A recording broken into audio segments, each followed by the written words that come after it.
Sir आप अभी एक स्टोरी बता रहे थे जिसमें एक लड़की आत्मा से शादी कर लेती है जी, क्या ये पॉसिबल है? बिल्कुल। एक्चुअली ये स्टोरी अलीगढ़ की है जो कि सच्ची घटना पर आधारित है। और जब भी किसी इंसान ने स्टोरी को सुना उसका दिमाग खराब हो गया, क्योंकि कोई इंसान ये मानने को तैयार नहीं है कि आजकल के जमाने में भी ये भूत प्रेत आत्माएं सब होता है क्या।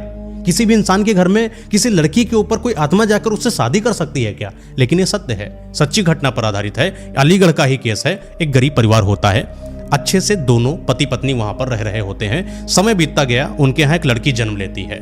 लड़की की आंखें बहुत ही ज्यादा खूबसूरत थी। जब भी कोई इंसान उससे मिलता, जब भी कोई उसको देखता, उसकी आंखों की तारीफ किए बिना रह ही नहीं पाता था। और जब वो लड़की किसी को देखती, ऐसा लगता उस इंसान को कि मैं उसकी तरफ आकर्षित हुआ जा रहा हूं। समय के साथ वो लड़की धीरे धीरे बड़ी होना शुरू हो गई। लगभग 18 साल 19 साल की हो गई। लड़की थोड़ा चंचल स्वभाव की थी। चंचलता ऐसी थी कि वो हर किसी इंसान से हंस के बात कर देना, ठिठोली कर देना, मस्ती मजाक कर देना, ये उसकी आदत थी, नेचर कह सकते हैं उसको। लेकिन कोई भी परिवार में इससे कोई परेशान ज्यादा नहीं था। सब आराम से खुशी मगन से रहते थे। एक बार की बात है, ये लोग एक शादी पार्टी में गए हुए थे और शादी पार्टी का जो भी अपना कार्यक्रम होता है, रिश्तेदारों से मिलना, सब खाना पीना करना, ये वहां से करने के बाद अपने घर की तरफ लौट रहे थे। वही शादी माहौल तो आप जानते हो 12-1 बजे का माहौल होता है। सब कंप्लीट होने के बाद अपने घर की तरफ आ रहे थे। अच्छा, जो ये रास्ता तय करते हैं वो हाईवे है। जिस हाईवे से इनको घर पर आना था, वहां पर रास्ते में कहीं पर एक्सीडेंट हो गया था, जिसकी वजह से वहां ट्रक व्रक सब पड़े हुए थे और वो रास्ता ब्लॉक कर दिया गया था। तो इनको उस रास्ता को छोड़कर किसी एक पतली रास्ता से अपने घर की तरफ आना था। लेकिन उस रास्ते में एक कब्रिस्तान था और बोला जाता है कि जब भी कोई इंसान इस कब्रिस्तान के आसपास से गया, उसके साथ कुछ ना कुछ हो गया। ये लोग भी उस कब्रिस्तान से आज गए थे। इस कब्रिस्तान के थोड़ी ही दूर पर एक बूढ़ी महिला थी जो पैसे मांग रही थी। और इनकी लड़की थोड़ा सा चंचल थी और थोड़ा सा दिल की भी बड़ी अच्छी थी कि जब भी उसको कोई मिलता उसकी मदद जरूर करती थी। अच्छा, इसके बैग में कुछ पैसे पड़े थे तो इसने बैग खोला, पैसे निकाला और उस बूढ़ी माँ को दे दिया। और बूढ़ी माँ ने भी क्या करा कि इस लड़की के सर के ऊपर अपना हाथ फेर दिया। रात का माहौल है, वैसे तो किसी को नहीं करना चाहिए ये सारी चीजें, पैसा भी नहीं देना चाहिए नियम के अनुसार, लेकिन इसने दे दिया और उसने हाथ फेर दिया। और जैसे ही उस बूढ़ी औरत ने इसके ऊपर हाथ फेरा है, इसको ऐसा लगा कि कोई चीज इसके शरीर में प्रवेश कर गई। जैसे ही अपने घर गई, इसको अपने अंदर कुछ अजीब सा महसूस होने लगा। इसको लगा कि कोई इसके साथ है। ये जब भी कहीं जाती, छत पर जाती या वॉशरूम जाती, ऐसा लगता कि कोई बगल में है इसके और इसको बार बार छू रहा है।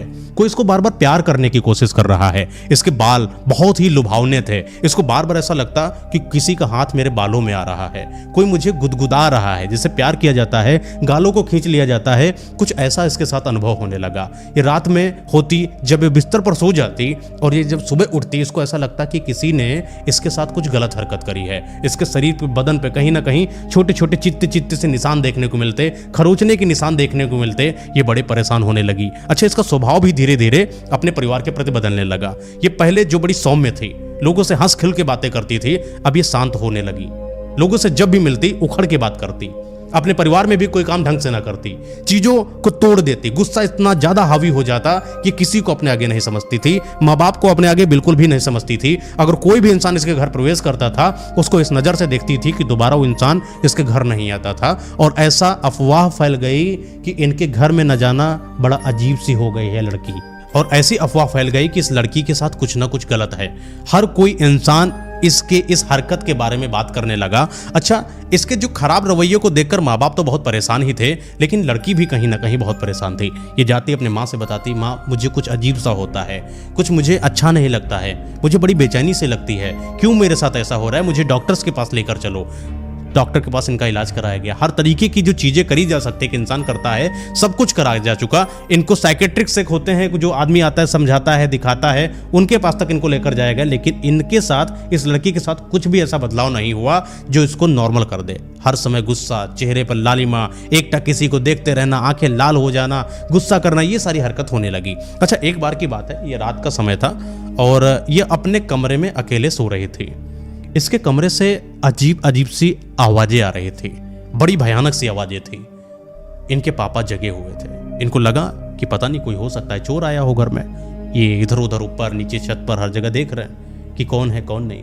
लेकिन देखा कि लड़की के कमरे के ही अंदर से आवाज आ रही, और आवाज भी ऐसी कि कोई मर्द है अंदर। इनको शक हुआ कि मेरे घर में तो कोई मर्द है ही नहीं, ये अंदर आवाज कहां से आ रही है। अच्छा, दरवाजे में थोड़ा सा सुराख थी, वहां से झांक कर देखे पूरा कमरा इधर उधर निरीक्षण करे, लेकिन वहां पर कोई इनको दिखाई नहीं पड़ा।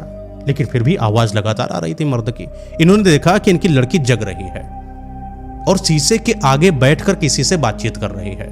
इन्होंने बार बार इधर उधर देखने की कोशिश करी कि शीशे में शायद कोई है क्या, किससे बात कर रही है, लेकिन कोई दिखाई नहीं पड़ रहा था।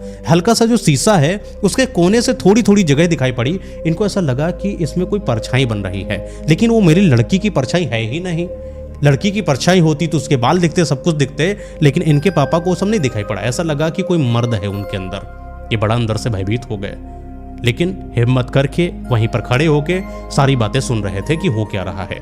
ऐसा लगा कि उनकी लड़की किसी से लड़ रही है और बार बार यहीं पर रुकने की बात कर रही है, और कोई कह रहा है कि तुम यहां से चलो, तुम यहां से चलो, यहां पर कोई नहीं तुम्हारा, अगर तुम हमारे साथ नहीं चलोगी तुमको मार देंगे, तुम्हारे माँ बाप को भी खत्म कर देंगे। अजीब अजीब सी हरकतें, अजीब अजीब से डरावने तरीके की धमकियां उस लड़की को मिल रही थी, और लड़की बार बार लड़ रही थी, मैं नहीं जाऊंगी, मैं यहीं रहूंगी, तुम कुछ भी कर लो, तुम कौन हो, ऐसी हरकतें वो कर रही थी। बीच में थोड़ा सा मामला नॉर्मल हुआ, आराम से लड़की गई, सो गई जाके। थोड़ी देर के बाद फिर वो खड़ी हो जाती है, फिर वही हरकतें, किसी को देखती है, फिर चिल्लाने लगती है, हाथ मारने लगती है, झटपटाने लगती है। ऐसी हरकत कर रही थी कि जैसे कोई उसको पकड़ के बाल उसको नीचे फेंके दे रहा है। ऐसी हरकत उनके पापा को देखने को मिल रही थी। इनके पापा बहुत परेशान हुए।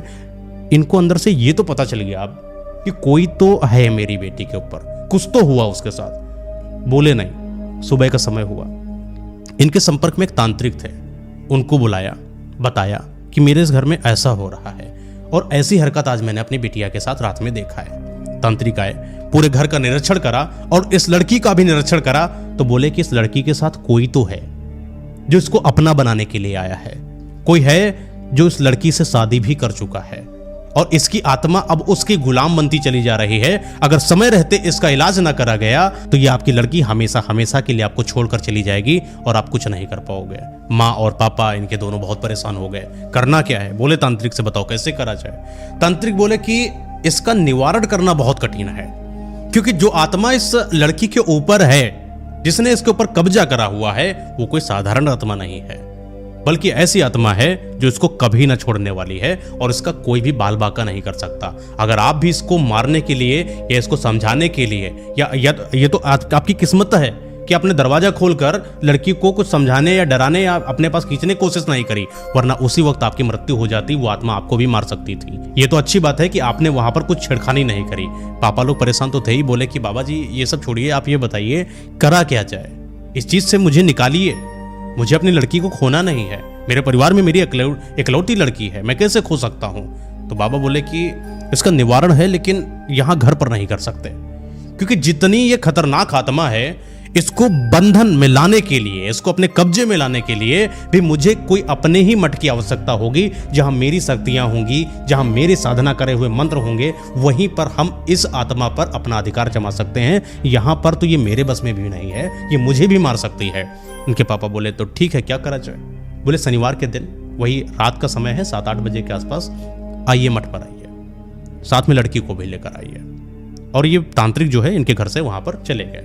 शनिवार का दिन आता है, इस बीच में जो हरकतें हैं ये वैसी चल रही। रात में आते हैं, कोई ऐसा लगता है कोई चिल्ला रहा है, रोने की आवाज़ कई बार आ रही है। अच्छा, लड़की रोती तो अलग, इसकी अजीब सी रोने की आवाज़, हुंकारने की आवाज़, ऐसा लगता कोई पता नहीं, एक नहीं, 2-2, 3-3, 4-4 लोग अंदर से रो रहे हैं, ऐसा इनको सुनाई पड़ता।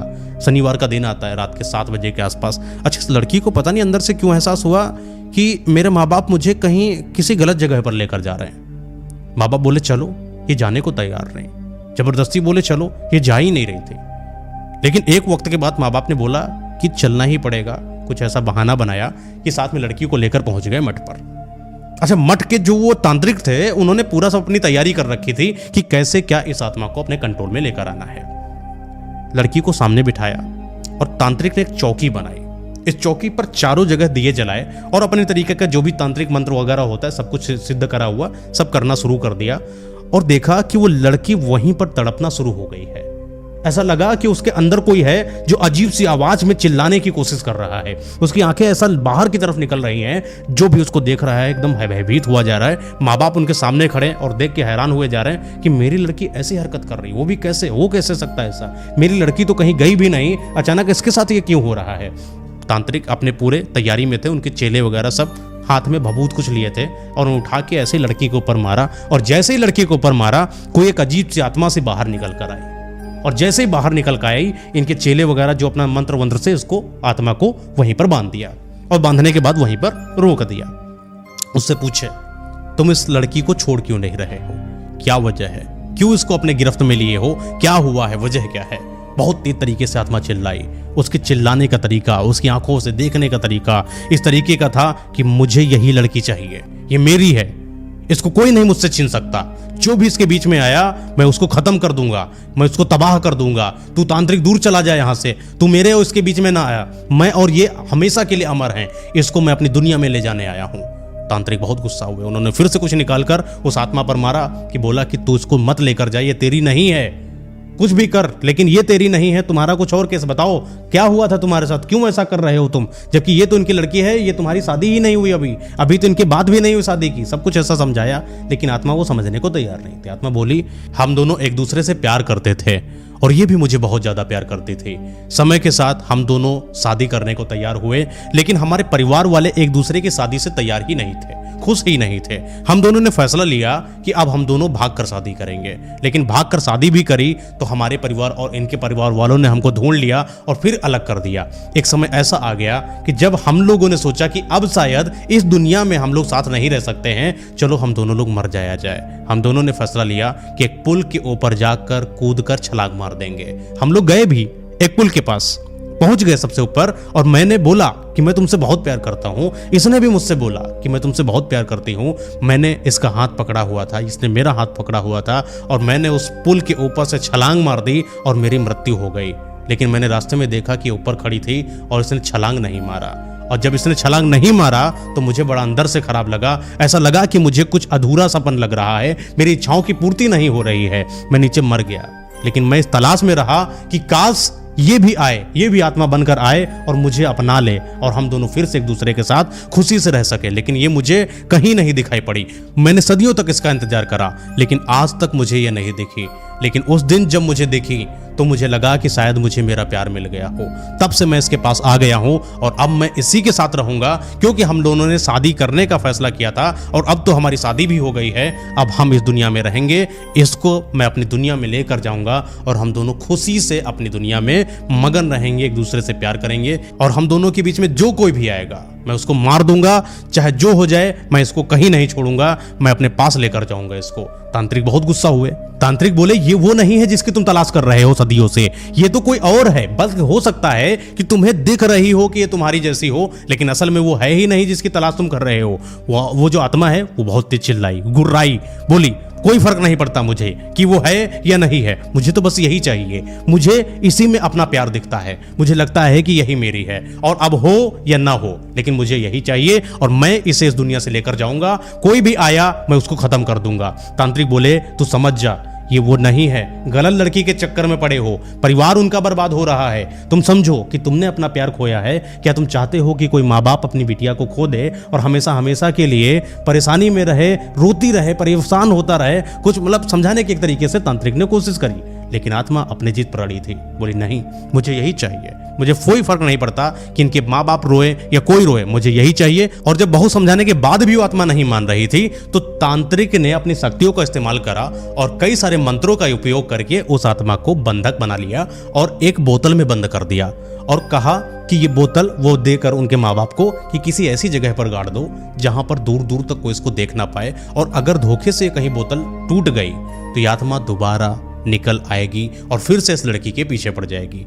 हालांकि उस लड़की के पास से वो आत्मा जा चुकी थी।